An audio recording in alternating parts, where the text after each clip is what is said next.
Welcome back to the Pastor's Podcast, the first podcast of 2025. It's 2025, y'all. Do it. I'm here with Jeremy. Hello. Jeremy, how's your 2025 going? So good. So good. This year is going to be unbelievable. I can feel it. All right. Pastor Brian is here as well. So can I ask how my 2025 is going? You're not gonna. I don't get any of this. It was a rough start for you. I didn't want to put you on the spot. Yeah, everyone's sick, Scott. Yeah, exactly. That's how mine started, and I want the world to know. So, Jeremy, before we get started, how many championships are the Dodgers going to win in 2025 Minimum 5. Okay. Oh, okay. 2025? No, in 2025. Yeah. Yeah. No, this is what I was hoping for. Yeah. That's what I was hoping for. I think when you compare their payroll, they should be able to afford 5 in 1 year.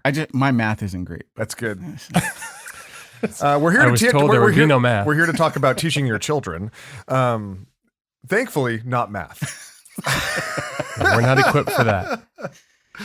No, man, it's an exciting year. Exciting year for a lot of different ways. It's an exciting year to be a Dodger fan. It is. And how closely do you follow the Dodgers, Brian? I follow them as soon as they hit the World Series. Loosely before that. A minimum of 4 games a year. That's right. Yeah. But it's an exciting year for a number of different reasons. We're gonna be talking about one of those in the developments in equipping for and really just programs for our children. And we're going to talk about that in the context of Super Sundays. So, but before we get to that, before we get to kind of what's coming in 2025, I want to look back on 2024, particularly in the topic of Super Sundays. We've just completed our first, essentially, like beta session of Super Sundays, right? Like Fall 2024. Fall 2024 was kind of the beta trial version of Super Sundays. How are you feeling about it, Brian? I think it went really well. I mean, I'm not sure exactly how everyone, felt about it, but I think to me, the thing I heard pretty consistently was, oh, this is nice that I know when everything's going to happen. Yeah. The calendar got so full. I think everyone's calendar feels so full all the time, especially in the fall. And to be able to not wonder, okay, is this church activity here or there? This class I want to take, when is it going to happen? I got to find those dates and write them down to know they're all on these same days. I think that was a big win. And I'm personally just very excited at the idea of the church being able to continue to grow in the faith in that context, because I think about even New Year's, it's resolution time. It's kind of like assess your lifetime for a lot of people. There's a lot of ways that people are barraged with ideas of here's how I want to grow this and grow that and get better at this and get better at that, whether it's career or personal or something else. There's very little pressure on that. And in some ways, there's very little opportunity for that for a lot of people, at least as far as I can tell, for doing that with their faith, which I think is kind of the most important thing we want to say in our life. Yeah. And so to be able to give that kind of attention and dedication to this thing that we put at the center of our whole lives and our eternity, and to have it in a way that seems to fit pretty well with the structure of life in West LA, to me is really exciting. And I think it bodes really well for the future of Cornerstone being able to be more and more equipped for life here. Absolutely. I mean, just logistically, I think it's so helpful just to put everything on the same day, right? We're not kind of, it's not a bunch of different Sundays in a row. In that sense, the whole goal of Super Sundays isn't to add anything, but to simplify things. And I when I think about the content, I mean, we had the Walking with God class, the intro classes, I love our Walking with God class. I was able to, in this context, kind of enter back into, I haven't taught it in a number of years. And man, it was impactful and transformative for me going through that content again, just how to read your Bible, how to pray, how to internalize things, the heart work. It was content that I hadn't, gone through in maybe 5 years at least. And I really benefited from it. And it was really exciting to see the ways in which God worked in the whole class. Yeah, if it helps for listeners, this can sound a lot like the pastors congratulated themselves over the cool ideas they had. I am literally patting myself on the back, but But like it just for context, I mean, Matt's not here. For context, we are just really, really critical of all the things that we do. We really take a really critical eye to the things we do. So when we are like, oh, we're excited by something, it means it's gone through a lot of rounds of like pretty heavy critique. yeah. And so Well, the fact that we're doing Walking with God and Walking the World still 10 years later, yeah. I'm just super thankful for it. I'm thankful for what past Brian, Matt, and Scott did.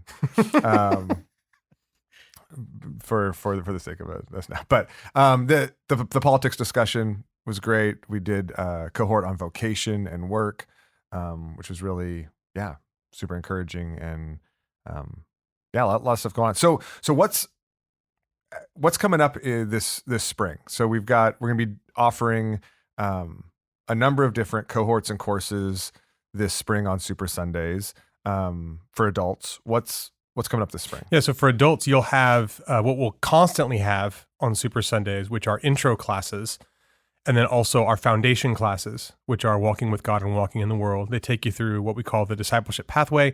It's just the basics of the Christian life. And so Walking with God is always in the fall, and Walking in the World is always in the spring. That covers community, mission, and callings, the different callings you have in your life. And so those will always be offered. They'll be offered this spring as well. And then also at the 1 p.m. slot on Super Sundays, we'll have an introduction to theology seminars. Those are 3 that I'll teach that basically just preview and outline what we're going to do over the next several years in that 1 p.m. slot, talking about the Bible, talking about theology and doctrine, talking about spiritual theology, growth, moral theology, how you live your life. And then at the 3 p.m. slot, we'll have our rest cohort. Which will, in a sense, a follow-up to the vocation cohort is our rest cohort. I'm really excited about all of these things, and they really take us through this spring and head into this coming fall, 2025, which will be when everything for Super Sundays is pretty much up and running, as it will be for the foreseeable future. Yeah. Rest first before everything's up and running. That's Not right. as the capstone as day one. First day of the week, Day Scott. one for Adam and Eve. Day one for Adam and Eve was rest. I'm really looking forward to that too. So okay, but that's not the point of this whole podcast. We're 7.5 minutes in, and people are like, We "That's still not haven't gotten to the point. We're not at the point. Just a typical introduction for us. That's right. But this is all it's the context, because we are going to be talking about Super Sundays, but specifically, I told you, Jeremy, we can make anything long. Jeremy's like, this is going to be a short podcast episode. I'm like, little did he nah. know. We haven't even gotten to question number 1, Jeremy. All right. So what we want to talk about is how we're adding programs for kids to Super Sundays. And really excited about this because for a number of different reasons. But maybe to start us off, what motivated wanting kids involved on Super Sundays? Like why isn't this just an adult thing? Why are we adding kids to this? I think, ever since I've been in my role at the church, I've always had this desire to kind of have something a little bit more organized and a trajectory for each of our kids at our church. And we've always kind of we've done what we've done well, even prior to me taking the position here. And I think we needed something to cohesively put it all together and put kids on a pathway that is intentional from, toddler age all the way through when they leave us after graduating high school. I think that really encapsulates, I feel like, what we want to do, the purpose behind this, to give kids, and Brian always uses the term buckets, to give kids buckets for what they believe about God, how that is developed as they grow older, and how that starts to shape their worldview as they reach high school. Okay, so how does the purpose of what we're hoping to do on Super Sundays differ from and complement what we're doing on Sunday mornings? So Sunday mornings, I think Brian and I, as we initially observed kind of like what our ministries look like, what our programs look like for kids, we kind of discovered that Sunday mornings are primarily Bible focused, which is a good thing. And we realize that's not something that needs to change. But Sunday afternoons could be a place where they are starting to get taught theology. So, and obviously Bible is involved in theology and vice versa, but more specifically, theological focuses, points that do a good job of summarizing what they're learning on Sunday mornings through Scripture. And Sunday afternoons are going to be serve the purpose of giving them these theological buckets to understand God better, understand the Bible better, understand their relationships with others better, their place in the church, like all of these different things, plus so many more, obviously. But I think that's really how the Sunday afternoon focus ties together with Sunday mornings. Okay, cool. Yeah, it's similar to what we're doing with adults. I mean, at some level, like Sunday mornings for adults and kids are relatively similar. You know, typically we're walking through a piece of scripture and learning from it. Usually elementary school age kids are with us in the service for the other elements that we partake of in the beginning. And we still, as adults, think to ourselves, you know, there's more to be had in terms of my own equipping. Just how do I, you know, expand my own kind of soul and mind and heart to face the realities of life in a complicated world. And our kids face the realities of life in a complicated world too, and need to get prepared for that. And so to give them something on Sunday afternoons as well for Super Sundays only made sense. Plus, I think the original idea behind Super Sundays is not just about getting equipped, though that's kind of the heart of what's happening.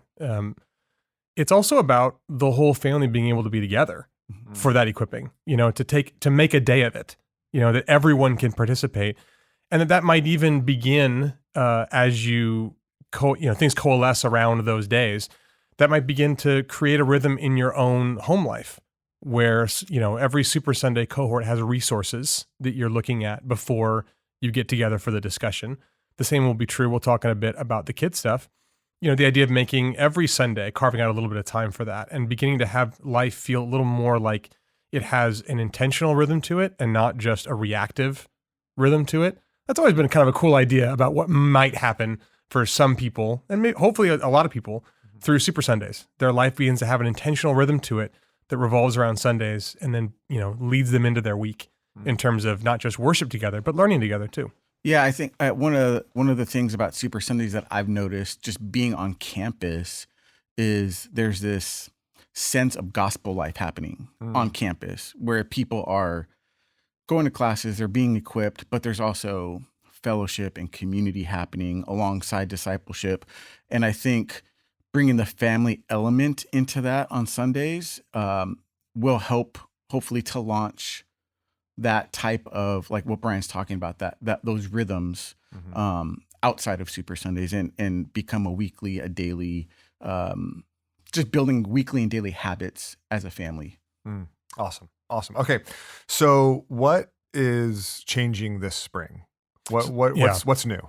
So specifically this spring, we're inviting our preschoolers through our fifth graders into Super Sunday equipping. Okay. So long-term, we'll talk about that in a moment. We have some other things for other ages and things like that. But specifically this spring, we're going to invite on our 3 Super Sundays in March, April, and May, our preschoolers through fifth graders to have their own kind of resources they look at beforehand and to come and enjoy time together of learning and games and fun on Super Sundays while their parents are in the adult cohorts. Okay. So what does that look like? So class-wise, you want to get into some of the logistics of the curriculum or whatever? Okay. Actually, let me take a quick step back and maybe ask this. How does 6 weeks a year benefit kids? Like that, it feels like not enough, right? Yeah, I get that. I mean, you could say the same thing about parents, I suppose, right? Like 6 weeks a year doesn't seem like a ton. Yeah. But the idea behind Super Sundays has always been that there are things you're looking at, thinking about, processing before you show up. Okay. And so Super Sundays typically are about discussion, not just kind of a lecture. So Super Sundays for kids as well are not just going to be, hey, here's another learning time, and then we'll go to the gym and throw some, balls around. It's going to be much more of a kid-oriented, interactive, and fun way of reviewing what they've been through, ideally at home, Okay. but also learning some new things there. Okay. So just like our adult sessions that have, in a sense, a home personal component, there's going to be that component for kids as well. Okay. So, So Jeremy, what's that gonna entail? So our preschoolers and our younger elementary, which would be K through second, they're going to be going through a curriculum called Hi-Fi. And what Hi-Fi does is it takes 12 core truths from Scripture and kind of marks them as like theological focuses. And so, for example, this past one I think was I am made for community, and so there's 4 lessons that would comprise like a month-long curriculum for the kids, and they would do some of that at home, thinking 5 to 10 minutes a week, and then families can build in their own rhythms as far as how they want to continue those conversations throughout the week, whether it's in the car or at dinner table or whatever. But those 4 lessons would be on being made for community. And so when we come together on a Super Sunday, we would look back at what some of the highlights of those lessons were, kind of really hammer home what the Bible says about being made for community. And we'd have some games and some activities and just different types of discipleship for the kids in that hour and a half to 2 hour block. And then for our older elementary, which is 3rd through 5th grade, we're going to be going through the New City Catechism, which is 52 questions, 52 answers of theological truths that really will, I think, help the kids to make a little bit more sense of what God is all about, who he is, what the Bible is all about, what his redeeming work throughout Scripture and how that looks in our lives. I think it will give them those capture points to memorize and to apply to their lives. And just like in the younger grades, we're going to be having, like activities and games during the hour and a half to 2 hours, and reviewing the lessons that they've been doing at home the past 4 weeks or however long it is. Yeah. Okay. So, Brian, there's I think for most parents, it can sound like, okay, you're asking me to do another thing. Like what's the ask for parents, right? Number one, if it's to, I know you guys are doing parent meetings and explaining this and doing questions, things like that. But even just in this context, how do you envision all this rolling out in or being practiced in the life of a Cornerstone family? Sure. I mean, let's go big to small. Okay. Overall, I think that this is built to be the kind of thing that sits alongside of a lot of other priorities that parents have for their kids. Not alongside of in the sense it's the same. It's not the same as like, piano lessons. But it can sit alongside those things as one thing that parents feel is very important for the growth of their child to meet life in the world. We prioritize school. We prioritize a lot of extracurriculars, things like that. As kids get older, those get bigger and more complex. And we see them as valuable, which is why we put a lot of time into them. And that's one of the things that makes life feel so full. And so we envision Super Sundays for kids sitting alongside those as another very significant thing you want your child trained up in. It's not just extracurriculars. It's not just academics. It's also the life of their faith, and to see that grown and cultivated, and to see not just them being exposed to certain Bible stories or certain sort of songs that we sing here and there in a good but somewhat haphazard manner, but to see them really intentionally equipped. The same way you look at a lot of those other things. There's a process of growth. There's a reason, there's a scope and sequence for how things are done and when they're done to really cultivate them in that area of being human. Well, there's nothing more central in being human than living before God and living as His in the world. And so how can we do that with our own kids? So the big picture, that's the ask is, I think a lot of parents are already doing that. I think you already have that vision, that desire. This is us wanting to partner with you to make that more of a reality in your home and to give you more opportunities to see that come to full fruition. And so many parents are wondering how to do that, right? They're like, they want to do that. They're like, of course, like they hear that vision. They're like, exactly, that's how I view the world. But how do I do that, right? And I think through this, it feels like we're helping provide a context and a structure that makes it easy and natural for them to do it. They're doing it alongside of all the other parents in our church family. And so we're, comparing notes, asking questions, sharing what's working and what's not, and walking through it together. I think too, I think that's kind of been one of the big things that Brian and I have kept in mind as we've prepped and planned, is capacity of families in West LA. And so that's been one of the questions that we've asked throughout the process of how do we provide and partner with families,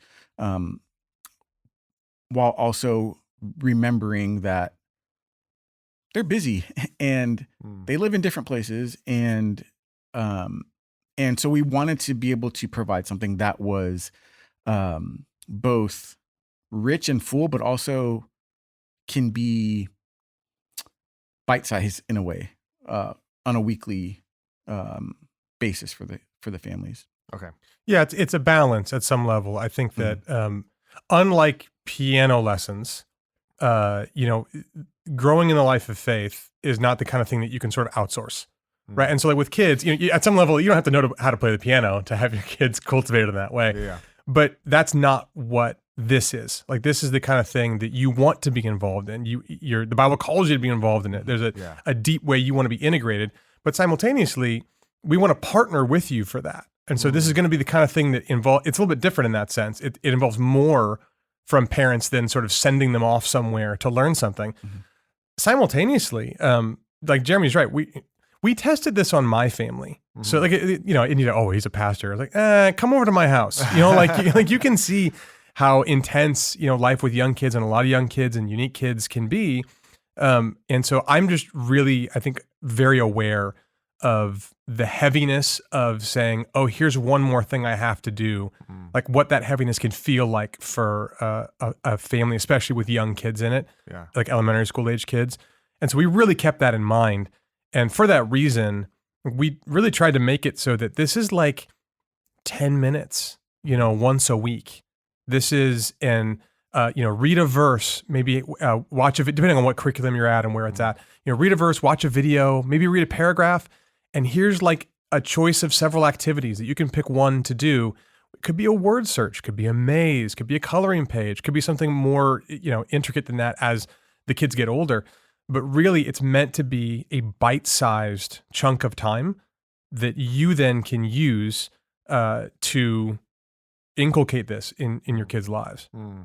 I love that. And it sounds like the type of thing where, especially if there's options and things like that for the child that is like really excited or motivated, there's other things you can do. There's other questions you can ask. You can follow up a few days later because they might have additional questions or things like that. But it's not, that's not going to be every kid. It's not going to be most kids. Right? Yeah, some kids aren't going to want to do a ton, and other kids, you're going to be very happy because we gave you 5 options, and that filled 5 options worth of time for them, and you were very happy we gave you. Exactly. So it's very much you can scope it to your own size. You know what I love about this, and maybe I think it might be helpful, especially for people that are new, for families that are new, to consider or to hear how this is a part of our, in a sense, philosophy of ministry with everything we do, and especially in equipping. We've been talking for years about removing barriers to these fundamentals of discipleship, right? That's why our classes are in a pod class format, because we wanted to remove barriers, right? Okay, being at church at the exact same time 12, 15 weeks in a row was a barrier for a lot of people to engage in this. So we wanted to create things that remove barriers. A lot of the ministry and equipping we do is designed to remove barriers in order to facilitate genuine discipleship. And this to me sounds exactly like that. It's not one more thing for parents to do. It's setting you up to succeed. It's taking the things that the discipleship that you want to be able to facilitate in your kids' lives and removing some barriers and making it a little bit easier, giving you some structure for it. Yeah, well, in like the audio world, they talk about signal and noise, the signal to noise ratio. Yeah. So like we're recording right now, and there's my voice, which is the signal, the thing you want to hear, and then the microphone's picking up a bunch of ambient noise too. And there's a way that you want that ratio to be like get the most signal with the least noise. Mm-hmm. And that's what we're trying to do here across the board at Cornerstone in a lot of ways, Yeah. but really with our kids. Like I think this is as much signal as we can give you, as much as of what you want, with the least amount of noise, of extraneous things that don't actually help. Absolutely. Okay, so that's the step we're taking this spring, right? With preschoolers or pre-K, pre-K through fifth graders, right? That's the kind of piece we're adding. But it's not the last piece we're adding. We're also going to add more. As we were talking, I Googled what comes after beta version, and it's release candidate. I don't think that works. So if the fall, RC, all right, so if everyone the fall, knows. it hits the RC. It's the so maybe if the fall was the alpha, and this spring's the This is the beta, in order for the whole shebang. That's the technical techie term, shebang. In next fall, what's the big picture vision for this overall? I mean, for Super Sundays, For Super Sundays. and youth and kids overall. yeah, I think eventually, as we get this launched and running, we want to start to bring in middle school, high school kids into Super Sundays. They're invited, obviously, already to our adult classes, but equipping them to know what things like baptism look like. What does baptism mean? What is, when do I get baptized? Like, who's qualified to be baptized? Those types of things. What it looks like to be a part of a church, membership, actively serving, community, and eventually our high schoolers getting involved in some of our adult equipping. I mean, we have some already who go to our adult equipping classes, and I think it's just a natural flow where they are growing and learning more. And I mean, we kind of always use Harper as our model. Of That's like, Scott's son. Yeah, Scott's son, Harper. Brian always says like he is the first kid that he knew at the church that was born. I mean, maybe Brian should be doing this since I wasn't around at that time, but but also, and he's the first one that Brian has seen from birth through graduating high school. Yeah. And so for every Harper that comes through our church doors, what do we want to equip them with? What do we want to give them so that when they graduate high school, they are fully equipped, fully knowledgeable, not fully, but, ready for the world, because, they're going to get a lot of different viewpoints and thoughts and world systems. And so how do they combat that? How do they step into that as they go off to college? So yeah, I mean, that's kind of the overall vision. Okay. Do we want to get any more specific with what's coming in the fall, or? Oh yeah, I'd be happy for to. now? I mean, to Jeremy's point, I think a different way to think about it would be looking at a lot of the college students we have at Cornerstone now. They come from various places across the country, and they come here, and a lot of them came from great churches. All of them have different backgrounds, different religious backgrounds, all sorts of differences. Some of them came from great churches, some of them are unchurched.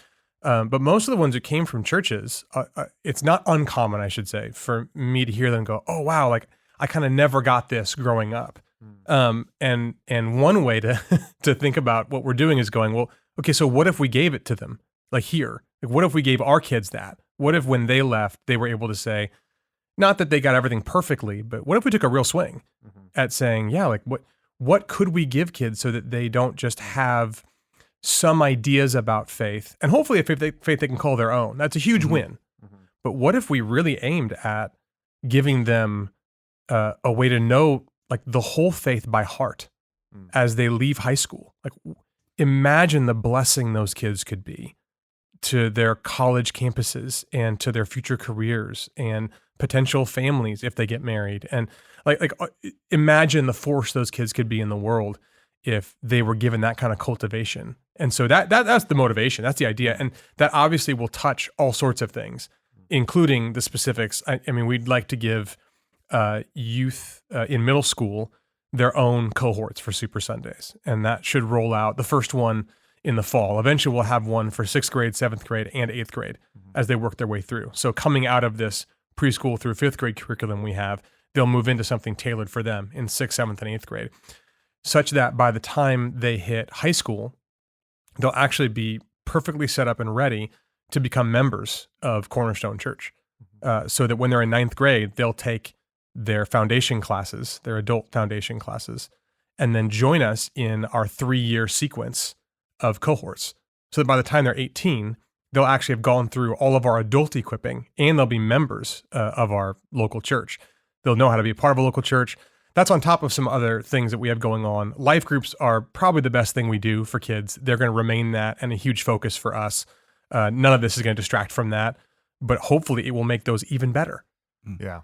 No, I love that. I'm so excited about this. And I love the idea that this kind of equipping and even steering them in high school into our foundation classes towards membership is I think really helpful, because the life groups are, I think, one of the best things we do for kids, if not the best thing we do for kids. And it's a great discipleship context.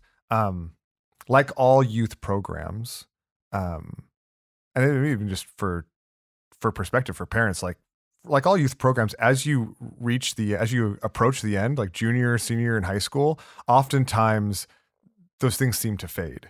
And what we're doing is we're introducing something new and really treating them like adults, and saying, okay, now comes a time where you have an opportunity to not just be a part of this because your family's a part of it, not just be a part of it because you grew up here, but to choose to be a part of it, or not, to choose to grow in your relationship with Christ, or not. But if you don't, then it's also like clearer as a kid that, and as a young adult, that, oh wait, these are real choices I'm making, and I'm not just here just because I'm here, right?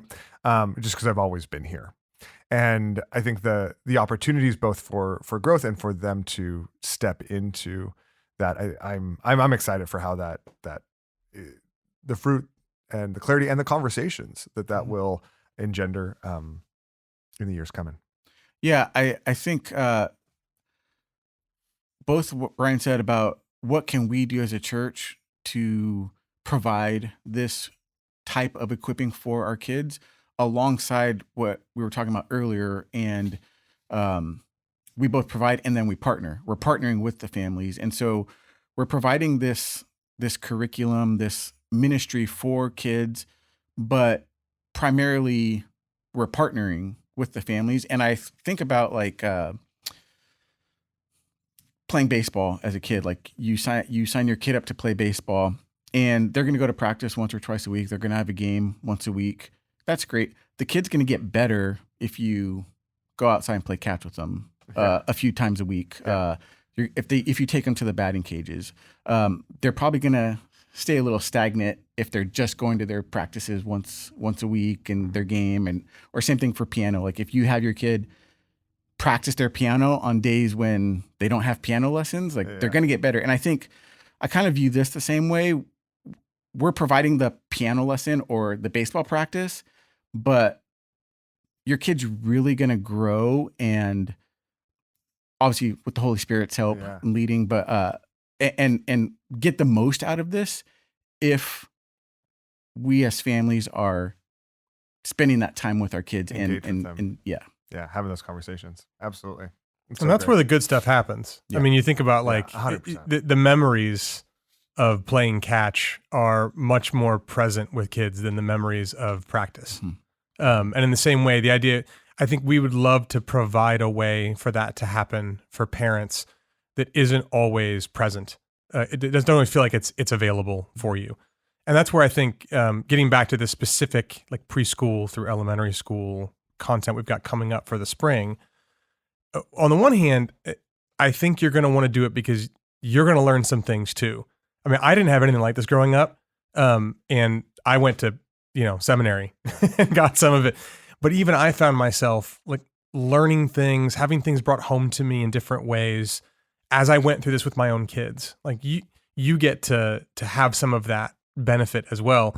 But even more, having this kind of regular 5 to 10 minutes, once a week leading up to these Super Sundays, it leads to better conversations. You end up having more resources yourself to like have those conversations with your kids throughout the week. Like the point isn't for it to feel like homework, but it's a chance to have the conversations with your kids on things that matter that wouldn't necessarily come up any other way.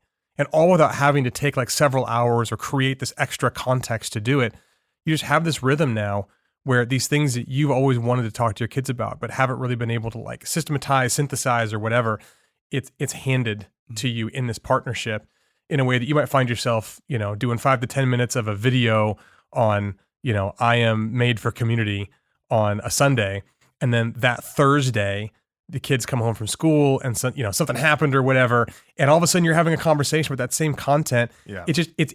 We're facilitating that in a way that you're able to, parent in this full way that of course you could have done on your own, but we love helping and we love making that more, removing friction, removing obstacles and making that something that is easier for you and making that signal to noise ratio better. And so I just love the idea of parents being able to have that extra helping hand to have those conversations with their kids. And I think this is really going to make it happen. Okay. So how do parents of elementary schoolers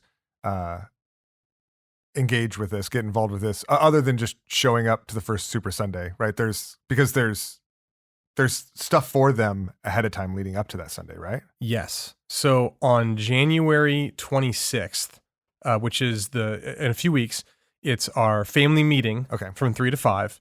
But from 1:30 to 2:30, before that family meeting, we have what is essentially like a preview day. Think of it like back to school night. Yeah. We come for an hour. We'll have childcare for you. You'll be able to register for this. We're going to send emails about all this soon. Come see, you put your hands on the materials. You'll be able to see what the structure is going to look like. You'll be able to ask questions. Basically, you'll be able to see everything you need with your own eyes as to what these Super Sundays are going to look like and how you can take those 5 to 10 minutes in the weeks leading up to it. And that's going to be the best possible way to kind of start getting engaged. If you can't make that for some reason, I know that schedules are weird. We'll find ways to get you all this information.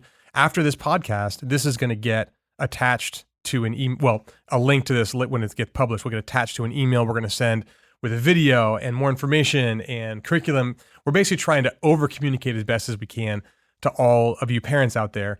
And for all of those who are listening to this and aren't parents, one, thank you for making it this far. And two, you're as much a part of this as anybody else.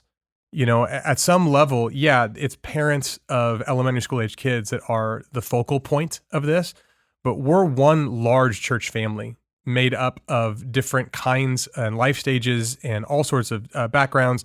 And in that way, we all contribute to this as a whole. And so knowing this is going on, you yourself are able to encourage parents to ask kids what they're learning in these spaces, finding different ways to just pour in and build, one another up, even if those one another's happen to be fourth graders. Okay. Awesome. So then come our first Super Sunday of the spring will be March 2nd. If you're an adult, you're listening to this, we got cohorts and classes for you. We got foundation classes. We've got cohorts. We'd love for you to be a part of that. For if you have preschool kids, we'll have childcare for them. We will have this new program for the elementary age. For middle schoolers, we want you to hold your breath to the fall. Yep. Right? For those of us with middle schoolers, we both have middle schoolers, and so there's activities for them to do, but really what's coming for them will be launched in fall 2025. And if you've got high schoolers, or if you're a high schooler listening to this, we'd love to invite you to join our foundation class, our Walking in the World foundation class and come be a part of that with us, learn and step into the life of the church that way. That's right. Awesome. Anything else before we wrap up? Just a big thank you to the parents. Yeah. One, thanks for letting us do this, like for joining us in this. Two, thanks for the kind of tireless work that Jeremy and I have seen you do in trying to raise up your kids in the fear and admonition of the Lord. None of this is happening because we think that something is wrong at Cornerstone. There's nothing broken with our parents or with what we're doing now. This is about being able to take advantage and full advantage of what the Lord has allowed us to be able to do with each other, kind of higher up and deeper in. And so thank you so much for all that you do.